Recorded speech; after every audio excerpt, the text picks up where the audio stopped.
Welcome to Iraqi Dinar Hub. What follows centers on a rapidly evolving development that has dominated conversations for years within global currency circles. After an extended era marked by anticipation, mixed claims, and ongoing speculation, new circulating reports indicate the potential emergence of a major shift within core financial systems. These updates point to the alleged activation of specific banking authorizations known as Tier 4B codes, which are closely tied to private exchange scenarios for currencies such as the Iraqi Dinar and the Vietnamese dong. Should these claims prove accurate, they may signal a decisive moment in the long-anticipated revaluation sequence that countless followers have monitored with deep interest. This alleged breakthrough, if confirmed through official channels, stands apart from the many unverified stories seen in the past. We now examine what is being reported, what these technical indicators may represent, and why this particular moment is drawing more attention than previous waves of speculation. Across both new observers and veteran followers of these currency discussions, the emerging reports highlight a series of back-end financial movements described as unprecedented in scope. Over the past day, the volume of claims from individuals asserting access to financial infrastructure has increased sharply, with many pointing toward the supposed entry of Tier 4B codes into global banking networks. These systems are believed by some to be tied to a large-scale global currency modernization effort.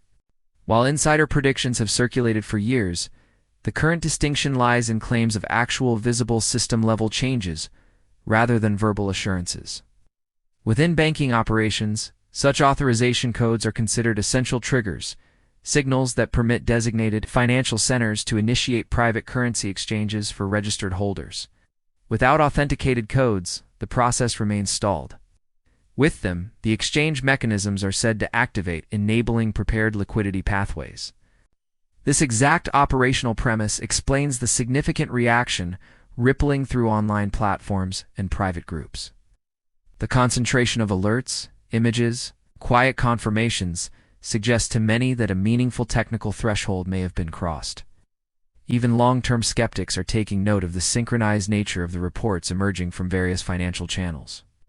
To understand the significance of this alleged shift, it is helpful to revisit the commonly discussed tier structure within the broader global currency reform narrative. In this framework, Tiers 1 and 2 typically involve sovereign entities and large-scale institutional settlements.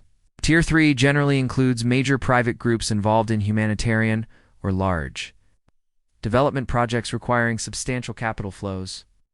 The tier of greatest interest to everyday currency holders is Tier 4B, the classification associated with private exchanges for individual purchasers of currencies such as the dinar and dong. When reports suggest that codes are live, they are referring specifically to the activation of this retail-focused tier. If the swirling claims hold credibility, they indicate that the essential authorization signals have been sent and received. As a result, banks and designated processing centers would be technically positioned to begin scheduling appointments, verifying physical currency, and distributing exchange funds under the updated financial structure. This connection to the public redemption phase explains why Tier 4B remains the focal point of worldwide attention among private holders. In many narratives, Tier 4B codes are described as secure, high-level authorizations embedded within advanced banking architecture. A frequently used analogy compares the system to a multi-layered vault. Activation doesn't cause an immediate transformation but initiates the turning of a master mechanism that gradually unlocks each financial layer. This design is deliberate, emphasizing security in an orderly sequence. In this context, Tier 4B codes represent authentication signals operating within a highly secured or technologically modernized financial environment. Once validated through Treasury and central banking channels, they provide explicit clearance for redemption centers to proceed. Reports asserting that these codes have gone live imply that the operational foundation enabling the next steps may now be in place. This movement from preparation into functionality is what gives the current wave of updates its unique tone. Unlike prior years where one region might show activity while another remains silent, current indicators appear to be moving together. Historically, rumors of test screens or code entries have sparked repeated cycles of hope and disappointment. Today's reports, however, differ in their structure. Instead of anonymous chat room claims or vague declarations, Many updates are framed around alleged information from banking personnel and technicians referencing observable technical changes. These details cite implemented back-end transitions rather than future promises. While official public confirmation remains the ultimate requirement for certainty, the overlapping nature of these claims has drawn heightened scrutiny. Some observers note that this is the first instance in which reports tied to Iraq, Vietnam, and U.S. financial systems appear to align. In the past, changes in Iraq's financial policy often occurred in isolation, with no corresponding adjustments elsewhere. Now, updates from multiple regions are surfacing simultaneously. Iraq's central bank, for example, has publicly highlighted major upgrades to its financial framework. Vietnam is said to have strengthened its clearing and settlement systems. Meanwhile, unverified accounts claim U.S. banks have recently completed several key internal software updates related to currency exchange operations. The synchronized nature of these movements is contributing significantly to the current wave of attention. Iraq's financial trajectory is critical to understanding the bigger picture. In recent months, the Central Bank of Iraq has introduced a steady series of reforms designed to strengthen currency stability and modernize the country's monetary infrastructure. These efforts involved enhanced regulatory alignment, improved compliance practices, and the development of digital connections compatible with international financial systems. These steps were not incidental. They were prerequisites for Iraq to fully integrate with global currency markets. As a result, Iraq has now established the operational foundation necessary for any future exchange rate adjustment, regardless of when or if a revaluation may occur.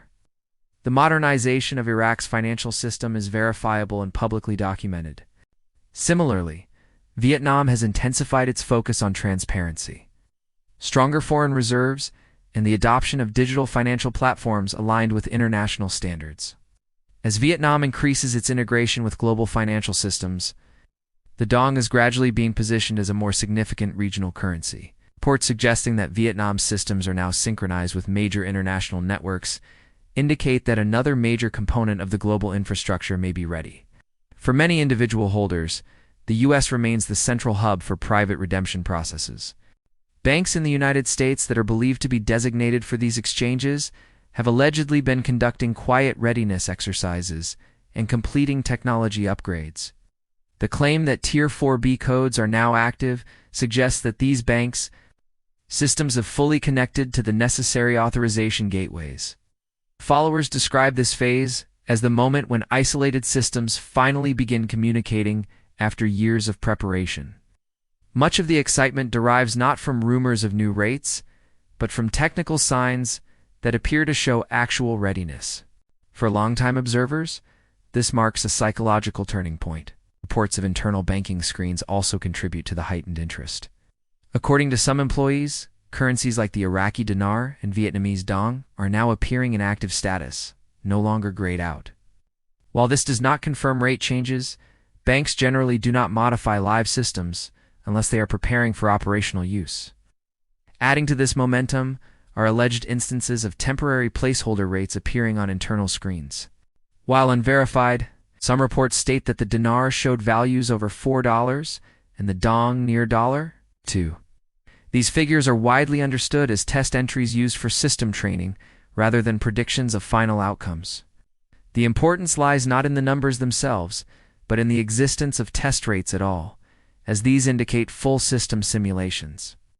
A test rate functions like a rehearsal designed to confirm that system components' data input, confirmation steps, and fund movement processes operate smoothly. If true, these simulations would suggest that the system is in a late stage of preparation. Surrounding all of this is a broader global shift toward asset-backed financial structures. Discussions among international economists increasingly highlight the need for currencies anchored by tangible reserves such as gold or essential commodities. A transition toward such frameworks would reinforce global financial stability and trust.